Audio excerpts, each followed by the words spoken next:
Far from the forests and the meadows, Fred now finds himself in the hustle and bustle of the streets of Tokyo. He's come to the capital of Japan ahead of Laure, Martin, and Sheen so he can collect their truck, which is due to arrive today from Indonesia. Despite being a showcase for cutting-edge technologies, Japan also maintains a close bond with nature, making it a country of both modernism and tradition. The Fukushima disaster and one of the world's greatest population densities have made environmental issues a priority for many Japanese. This is the opportunity for Martin to explore this land of technology, which is today revisiting certain ancestral techniques. Fred has a meeting in Yokohama, a 90-minute train ride from the center of Tokyo.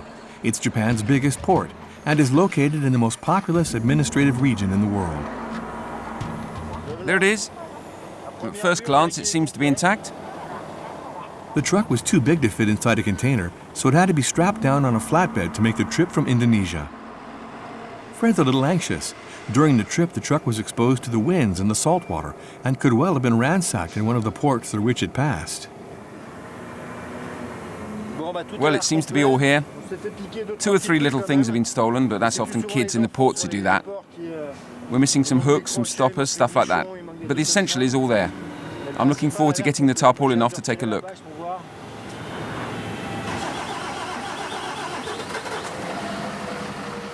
Good news, the truck starts. But they still have to get the 14-ton vehicle off the transport platform, and the available equipment is not especially adapted for this task.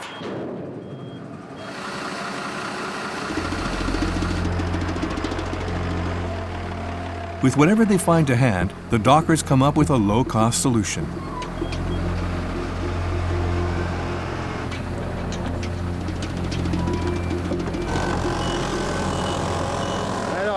The dockers are setting up a proper red carpet for the arrival of this truck in Japan.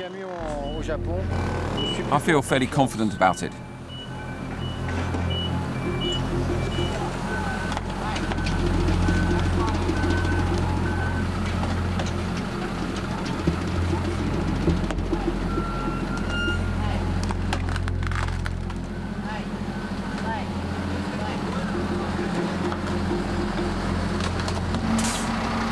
That's it, we're in Japan. Nice work, guys. Well done.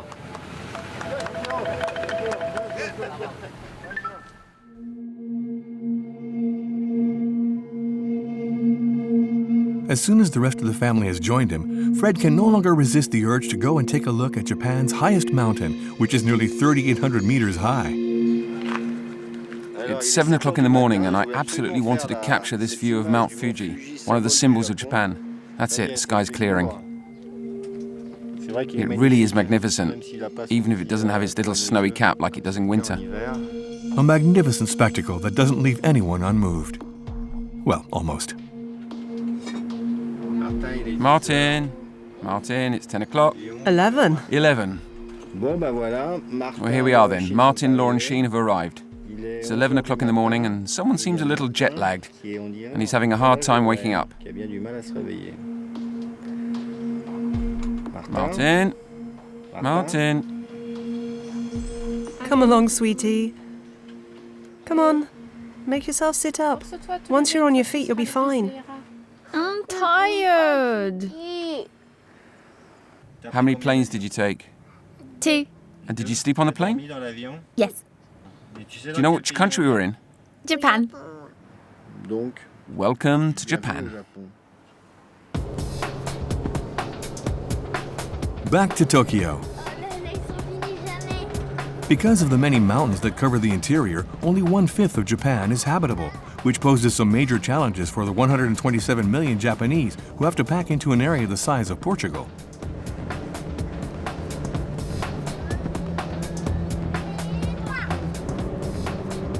The skyscrapers climb ever higher, the roads crisscross over one another or disappear underground. Optimizing the available surface area has become a Japanese specialty. We're going to visit the biggest fish market in the world. With almost 38 million inhabitants, Tokyo is the most populated agglomeration in the world. The Tsukiji fish market is the beating heart of the city. No fewer than 65,000 Tokyoites work in these alleys. Tuna, squid, crayfish, shellfish. Every day, more than 2,000 tons of seafood passes through these sheds. It is the world's biggest fish market. That would make a nice necklace. But they're still alive. Is it alive? Yes. From 5:30 in the morning, wholesalers, restaurateurs, and ordinary citizens come every day to look over the merchandise and make a choice from among 450 species of fish. It's amazing. The one thing that spoils it is that the biggest attraction in the market is clearly the red tuna, which is an endangered species. The Japanese consume 3/4 of the world's production of red tuna, and here the prices can set records. In 2013, one tuna sold for 1,380,000 euros. Unfortunately, red tuna is not the only star of the Tsukiji market. It's whale meat. Whale? Yes, it's very good for making sashimi or steaks. Whale fishing is banned worldwide and is officially only authorized in Japan for scientific purposes. Yet strangely, it seems quite easy to get hold of it on Japanese markets.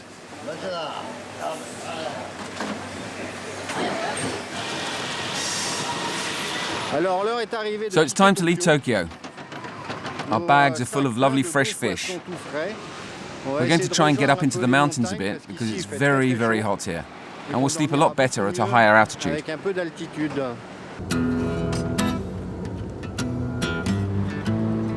The truck leaves the Tokyo coastal plain to venture into the region of Nagano, which is known as the Japanese Alps. In the foothills, the family stops in the spa town of Yamanouchi, where the locals have learned to exploit the volcanic activity to heat their houses at a lower cost.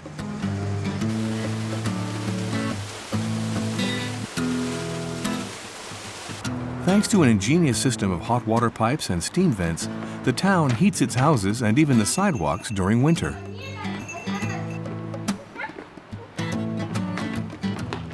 This hot water has made Yamanouchi famous. There are public baths on practically every corner, and crowds of Japanese flock to the spas in their kimonos.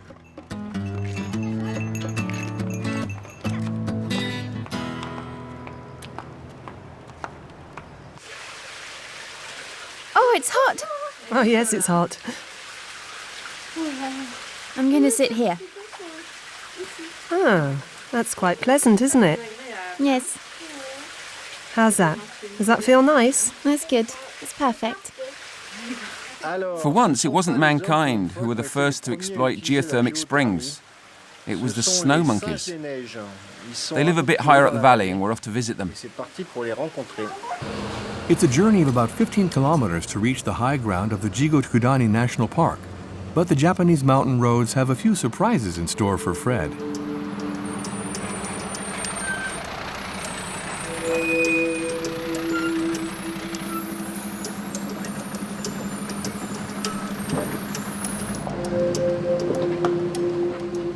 Halfway there, and there's no longer space to do a U-turn nor pass another vehicle. The situation is becoming critical.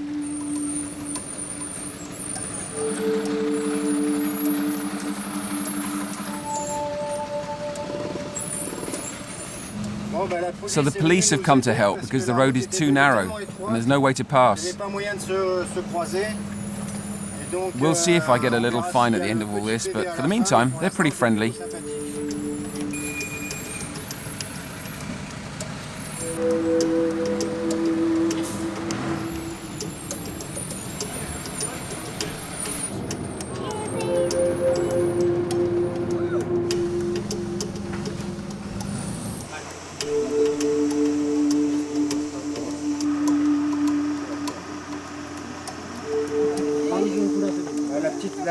The little visit is a courtesy.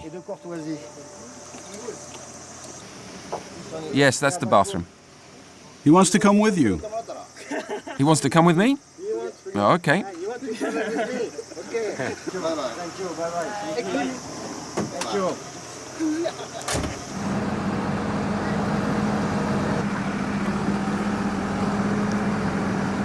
I have to say, Japanese courtesy knows no bounds. Those police officers were unbelievably kind, taking the time to guide us and get us out of this tight spot. Now we can continue on our way.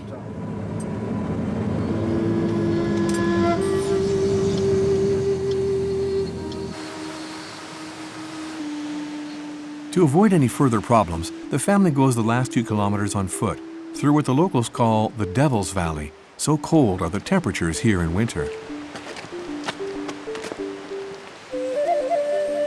The Japanese macaques know this all too well, and that's why they've set up home near these hot springs. In Japan, they're considered a symbol of wisdom. See no evil, hear no evil, speak no evil, as they say. With the exception of humans, the Japanese macaque is the only primate that can live in such a cold region. They're snow monkeys. That's right, snow monkeys. They've come to bathe in the hot pools.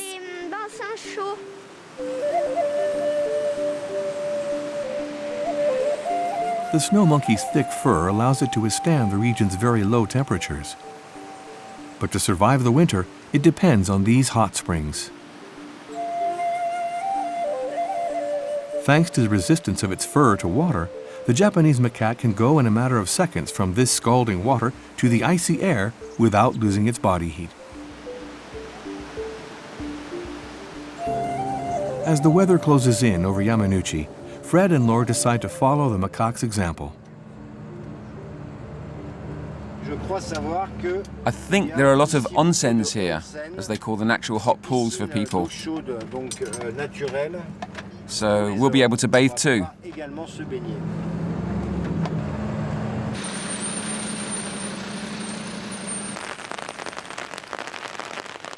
One, two, three. In the hope of taking a nice warm bath, Fred, Laura, Martin, and Sheen head for one of the oldest buildings in town.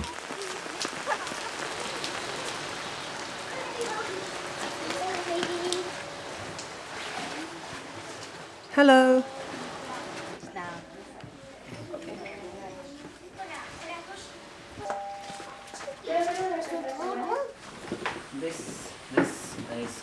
This is the onsen.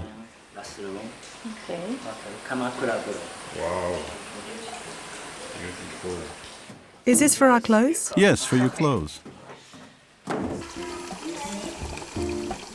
The Japanese have a reputation for washing 3 times a day. But when they go to the onsen, it's not to wash. In Japanese culture, this water, which can reach 60 degrees centigrade, allows the body to relax, which allows the purification of the spirit.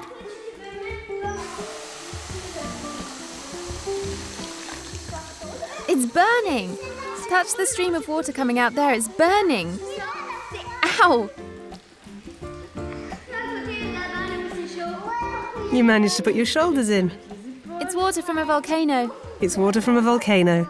We have to put a bit of cold water in, do you see? It's so hot. Yep.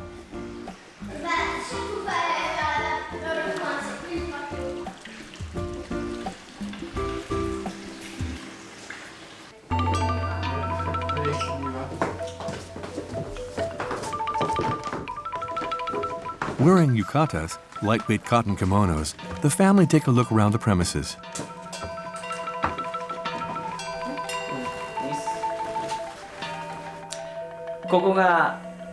This is the main room with the kotatsu. This is where we come to drink tea.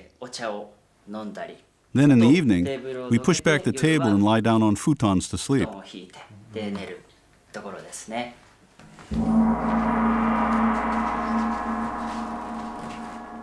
Everything is done to keep the noise to a minimum. The doors are all sliding, so there are no doors slamming, and the tatamis don't make any sound when you walk on them. Very relaxing. But the house's secret is to be found in the dining room. This is a heating system. Hot spring passes through the pipe. This allows them to heat this large volume, bearing in mind we're in the mountains and it's very cold here in winter.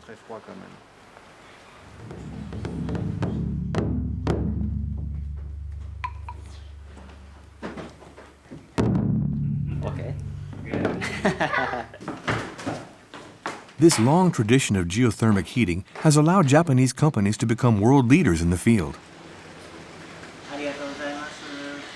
Thank you very much. Goodbye.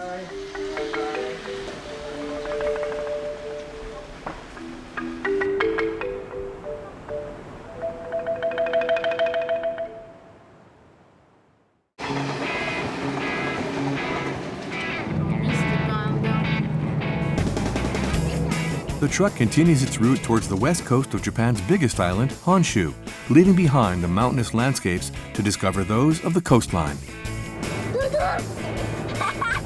The families plan to halt in the town of Fukui, but an unexpected encounter changes their schedule.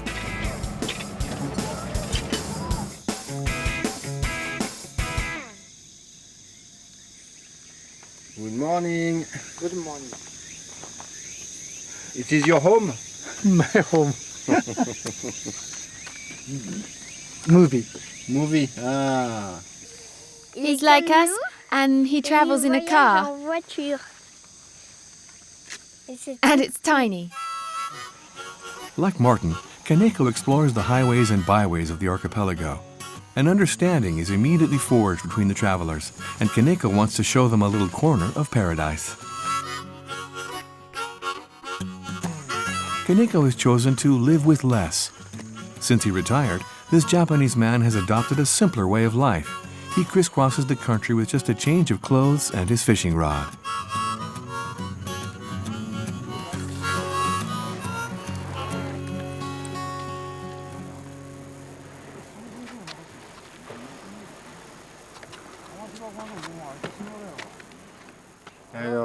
Well, I hope we get a good catch because we've eaten all the fish we brought at the Tokyo market. And if there's no fish, it's going to be pasta or rice. Go on, Martin. Hey, I've got one. Ah, We can't keep it. It's too small. We have to let it go.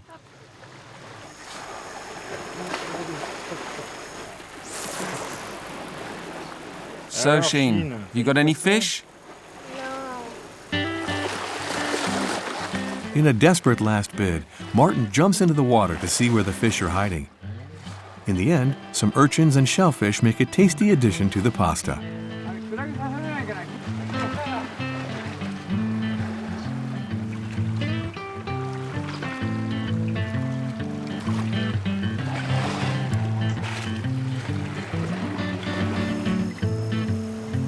For dessert, Kaneko wants to show the children one of his favorite establishments.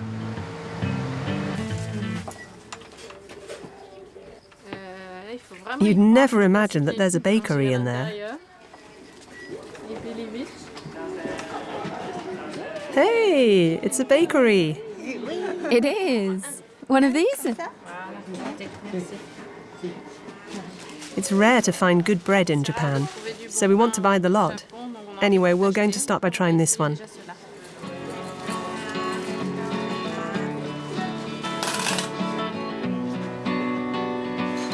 This unusual place is also a bric-a-brac shop, and the family finds an unexpected treasure in there.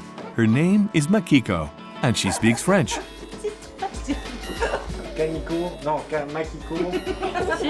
He provides them with an opportunity to learn more about Kaneko's lifestyle. They want to know why you live like this. I decided that my retirement would be time for myself. How long do you want to live like this? Travelling around in your little car?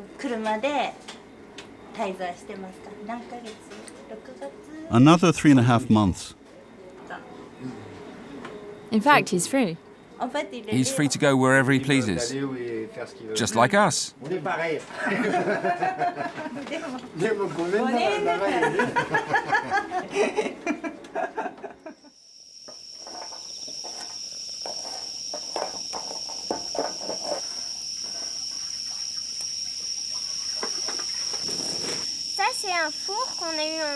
That's a stove we got in Argentina. We use it a lot because you only need some wood and a single ball of paper to make a fire. Oh, that's hot. What's this, Sheen? It's an octopus that we caught. Is octopus nice? Yes. Octopus kebabs, chestnuts gathered near the truck, Provençal peppers, and snails à la plancha. For their last meal with Kaneko, the family improvises a Franco-Japanese feast.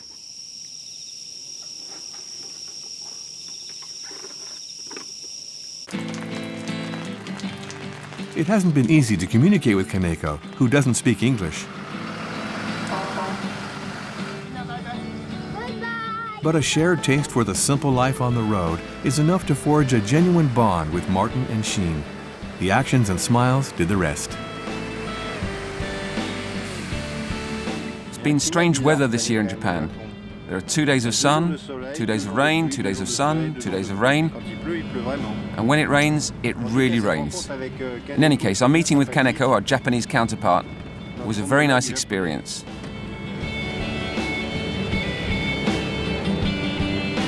A few kilometers further south, the truck is back in sunnier climes in the region of Tenri, the cradle of Japanese civilization, and which has a very special approach to land management. In Japan, it's difficult to talk about agriculture without talking about forests, and in particular, forests that are very well maintained by man, yet not in an artificial state. It's called the Satoyama. That's what the forest just behind us is. It's not primary forest.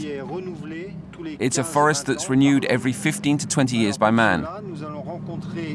So to find out more, we're going to meet Mr. Kawanami, who's been campaigning to preserve the Japanese heritage that is the Satoyama.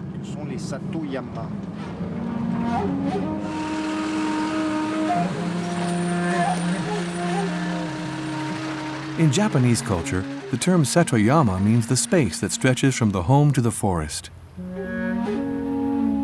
By adopting an integrated approach to woodland, grassland, and wetlands, these areas of traditional agriculture preserve the biological balance of each ecosystem.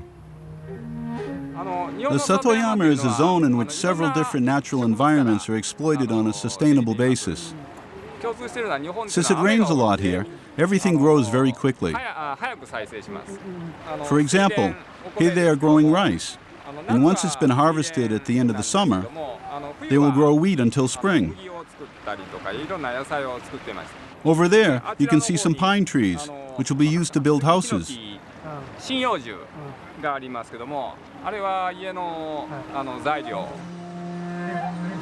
Here, farmers don't alter the landscape to make use of it. Forests, fields, lakes, and streams form an inseparable mosaic. The bamboo from the forest is used to dry the rice straw in summer and to irrigate the crops in the dry season. To stop wild animals coming too close to the crops, the farmers have planted poisonous berries. But there's no need to worry. Martin and Sheen are experts. There are loads in the middle. What are you picking, Sheen? Blueberries. We love blueberries.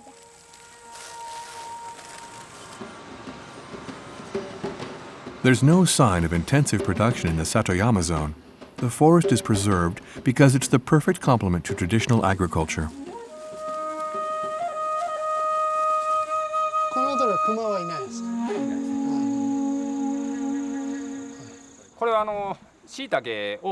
We also produce shiitake mushrooms.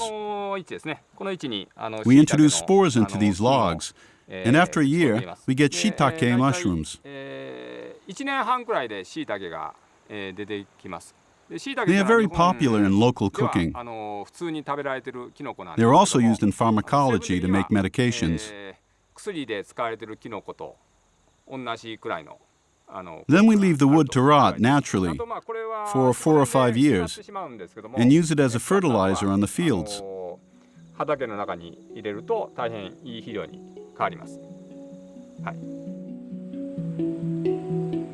Today, the Satoyama system is supported by the Ministry of the Environment, which sees it as a valuable buffer against rampant urbanization. For the Japanese, living in harmony with nature is essential to fulfill one's spiritual pathway. And contrary to what some might imagine, almost 70% of the Japanese territory is still covered by forest, twice as much as in France or the United States.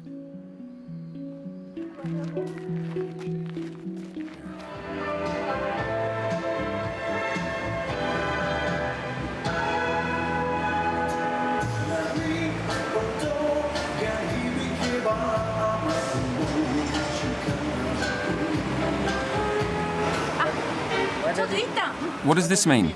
Finished? Okay. In Japan, even the fuel pumps look like the control panel of an Airbus A380. It's pretty complicated. Take a look at that. And what's more, they give you a little wipe to clean the tank, so it's all nice and clean. Thank you, thank you. Oh, that's okay, that's fine. Thank you. Since I'm very grubby, she gave me 3. Martin and his family are heading for the little town of Nara in the Tenri Valley. The children seem to be on the lookout for something.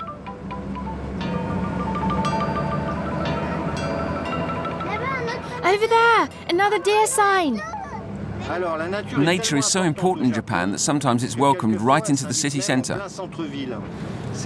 This can be seen in Nara, where deer can be seen roaming right through the town. So we're really keen to see that. Look, deer! Deer! There's even a baby deer like Bambi. According to legend, the god who protects Nara landed on a nearby mountain on the back of a winged white stag to ensure the defense of the town. Since then, the animal has been sacred to the locals and has become the town's emblem. Today, some 1,200 deer roam the streets in total liberty, and one thing you can say is that centuries of proximity with humans mean they've become quite tame. But although these ecological lawnmowers may serve a practical purpose, there are sometimes a few problems of living together.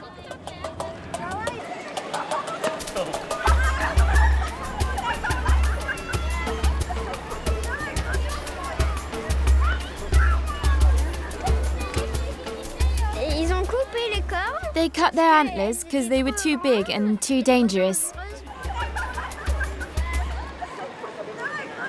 This proximity between people and deer sometimes leads to accidents.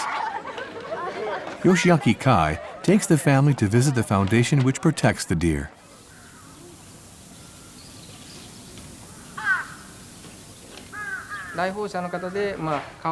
Some people think the deer are like pets. That's why we try to explain to visitors that they are still wild animals. These are little deer horns. When they're adults, they've got big horns, and when they're young, they've got little horns.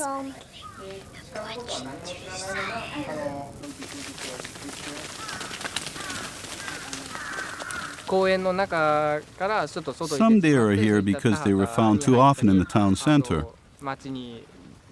or in vegetable gardens and farmers' fields.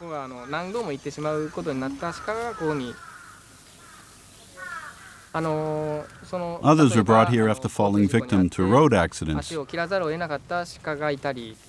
Oh yes, there's one over there which has part of its leg missing. Oh yeah. From an ecological point of view, it's not a good thing to have so many deer concentrated in the same place. But for most of Nara's residents, the presence of the deer is vital. It's like the air we breathe. There's no question of the residents of Nara driving out the deer, but it is necessary to educate the younger generation to live with these animals. How many stomachs do you think a deer has? 4. How did you know that? I saw it on the video down there. To fill the 4 stomachs of hundreds of deer, the foundation sells rice cakes and plant extract, which the deer love.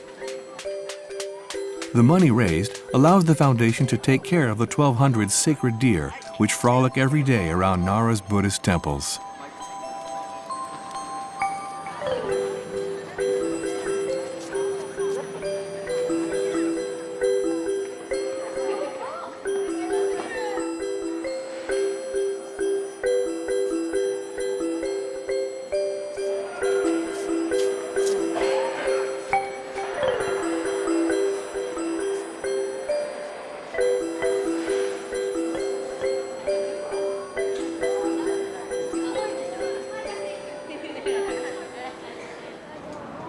A few kilometers away lies Kyoto, a city of 1 million inhabitants.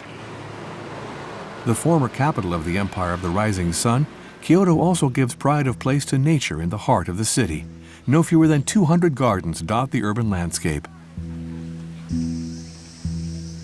In the garden of the Ginkakuji Temple, the bustle of city life fades away behind 100-year-old trees. That's for my dearest wish. Yes.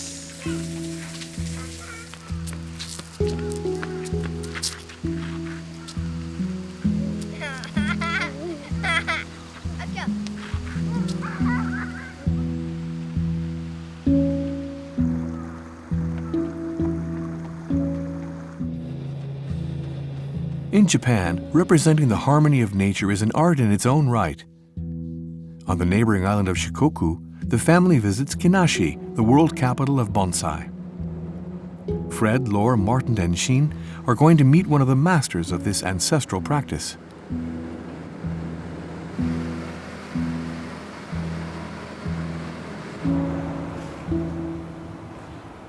Hello. Nice to meet you again. Yeah. The art of bonsai originated in China, but it's in Japan where the oldest known bonsai is to be found. It dates from the year 1500. For 4 generations, Mitsuo Matsuda's family has cared for these 6,000 bonsai trees, which they shape with great patience to reproduce scenes from nature.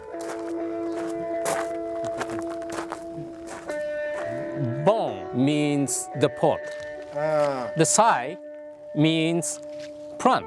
So that means it's the bonsai, you know. Can we make bonsai with every kind of trees? Yes, this is the cypress. Oh yes, cypress. There's a maple. You can do every plant as a bonsai.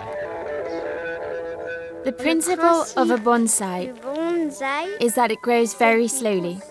Très doucement. In 10 years, it grows that much.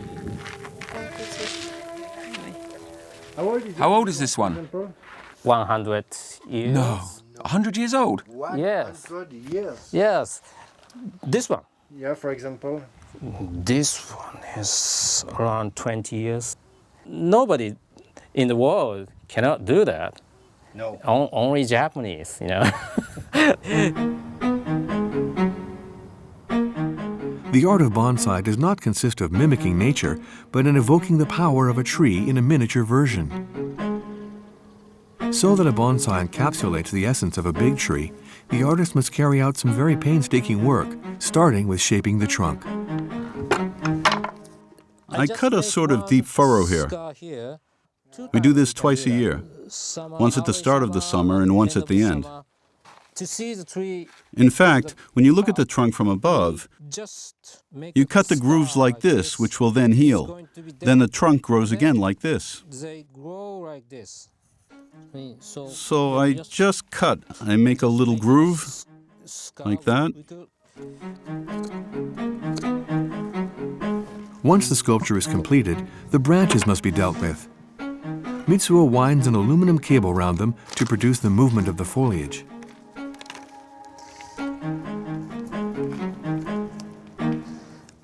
At the top, it looks young, and at the bottom, it's older, like this. With each season, the straight branches of a tree split in two, but some break and fall. So in general, this is how the curves of the tree take shape. But to shape 3 trees in 1 year, we make 1, 2, 3 curves per year.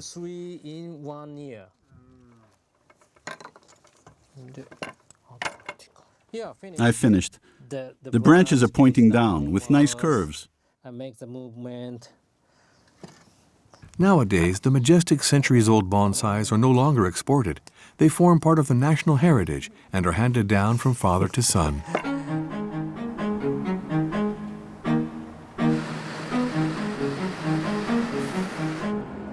To reach Kyushu, the third biggest island on the archipelago, Fred, Lore, Martin, and Sheen have to put their truck on a ferry.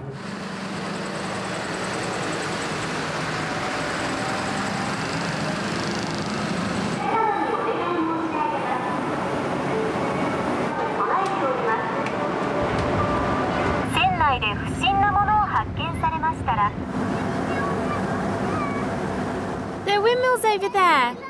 They're not windmills, Sheen, they're wind turbines.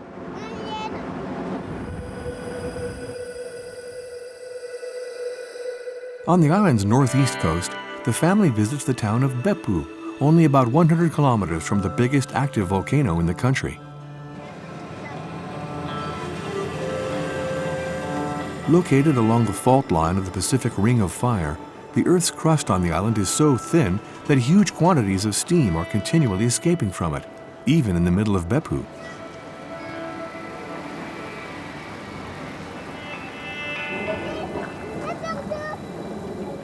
What's that, Martin? It's steam coming out from under the town.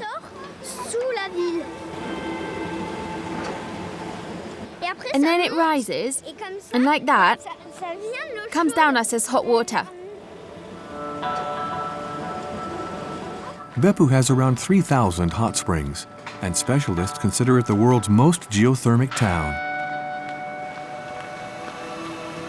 Here, the heat and energy released by the springs are used to grow tropical plants in greenhouses. It's the spring of hot water. Hot springs. Hot water.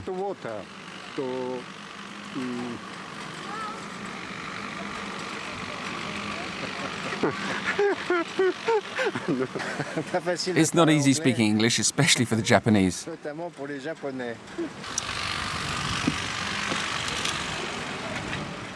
Ah, yes. It's not hot yet. Ah, yes. Steam. Steam. Steam. Only steam.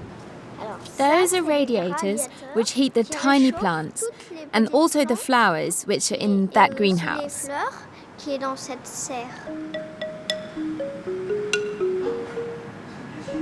Lime. Thank you.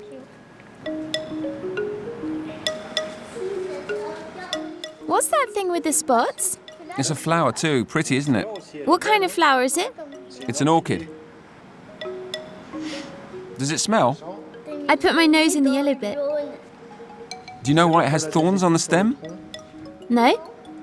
It's to stop animals climbing up and eating the leaves. They'd get pricked. That's right, they'd be pricked. Smells of gherkins.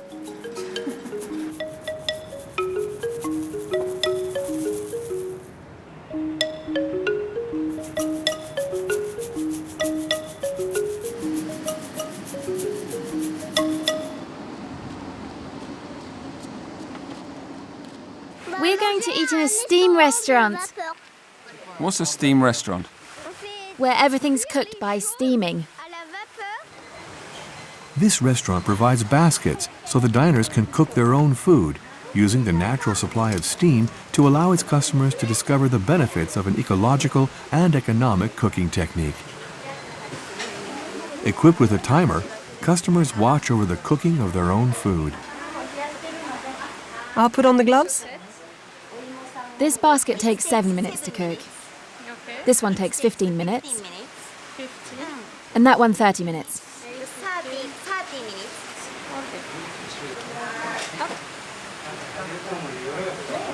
And we put the lid on. Keep an eye on the timer.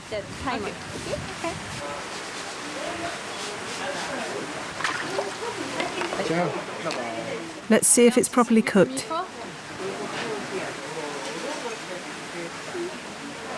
What's it like, Sheen? Good. Time's up.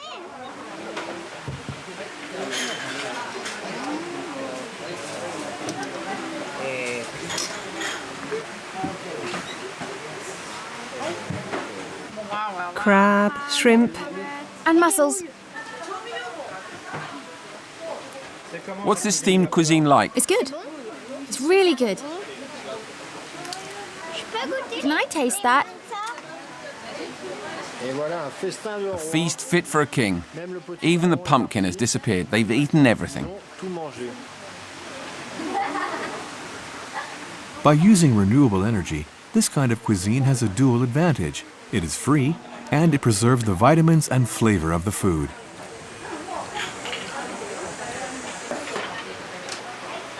And when you're done, you have to wash the dishes. Thank you. Where do we put it when it's clean? Up there. Here? Put it on the side.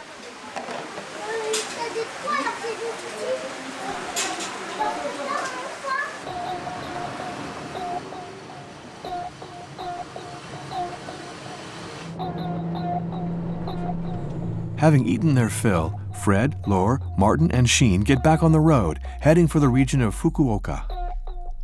The family has a date with a farmer in his paddy fields, right in the middle of harvest season. Is that the machine? Yes.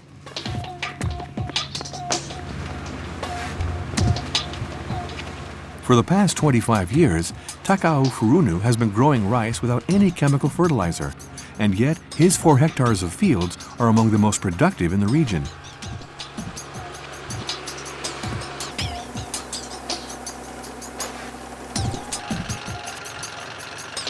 To obtain such yields, this farmer has decided to get the most of all the biodiversity at his disposal.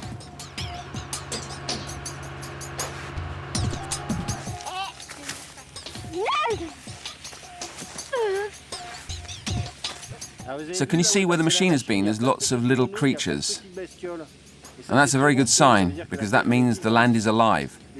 In fields where they use chemical products, all these little animals will be dead because the chemicals kill them. Oh, off he hops. Frogs, snakes, and all kinds of insects have found refuge in Takao's field. But the most prized catch on this patch of land are no doubt ducks.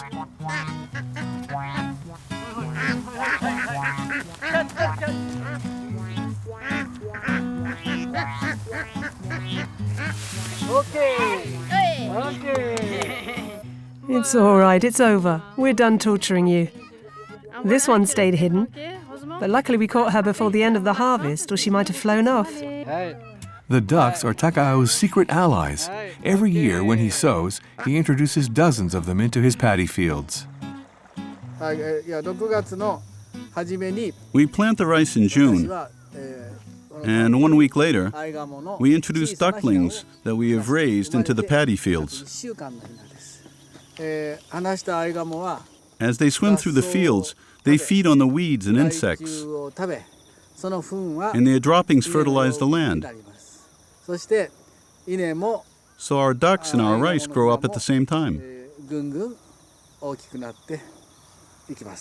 Of course, we remove the ducks before they are so big that they can eat the rice. That way we get good organic rice and ducks that we can eat a month after the rice harvest. And all that without any chemicals.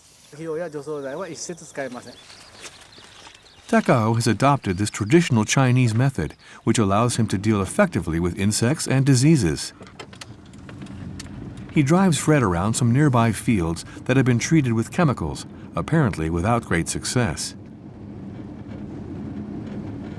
That's opaba, an insect, a pest. It eats the rice. Problem? Problem, yes. Here they use chemical fertilizer and pesticides. And in spite of that, there are insects everywhere. Opaba, opaba, opaba. Insects everywhere. And these are my fields. 0 opaba. Okay?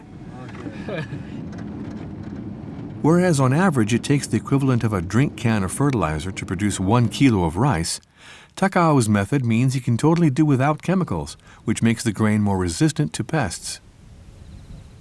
By taking a step back from modern methods, Takao has managed to solve the problems encountered by many small-scale farmers around the world. This is brown rice. As well as sharing his experience with other rice producers, Takao has created a brand of whole grain organic rice, duck rice, which he now sells across Asia.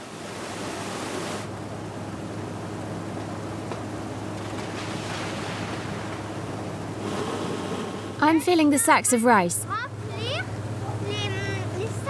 Then we're going to put them on a truck, and they'll be sold at the market.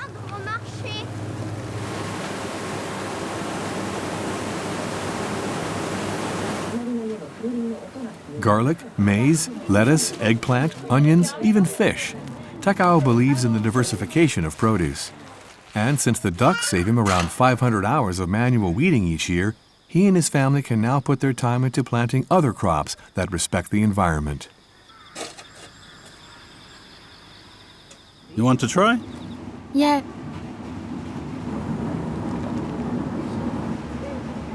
Yeah, it's so good you can eat it raw. Very good.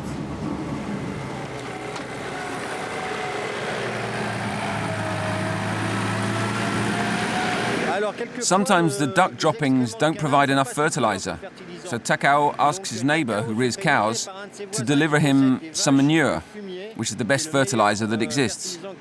That's all about available resources, going to see what your neighbor has to offer and doing an exchange.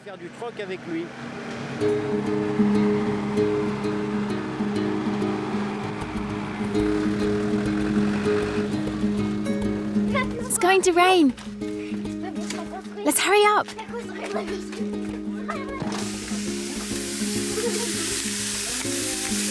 It's duck. 3. 3 ducks. Organic ducks. Oh, yes. Good duck. Good duck. This is my rice wine. Duck rice. These are shiitake mushrooms.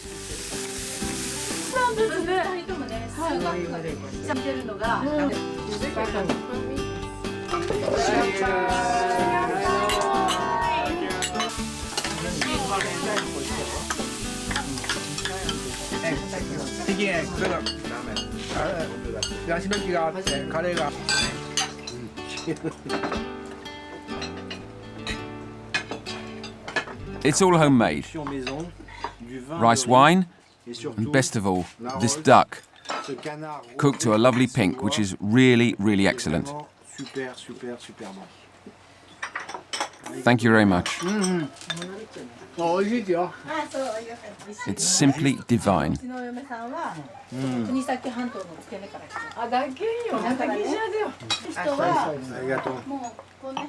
Is it this year's rice? Yes, I harvested it 10 days ago. 10 days ago. Wow.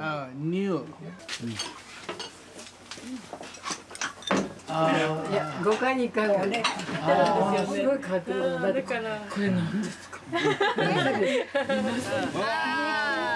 too much. Oh, thank you very much. Bye bye. Bye. Arigato.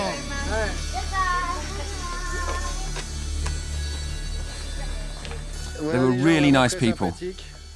I'm missing them already. By taking a fresh look at what most farmers consider as a pest, by agreeing to take a step back and taking the time to observe nature, Takao has created a genuine virtuous circle. This is an example that Martin will share with all the farmers he meets along the way in the years ahead.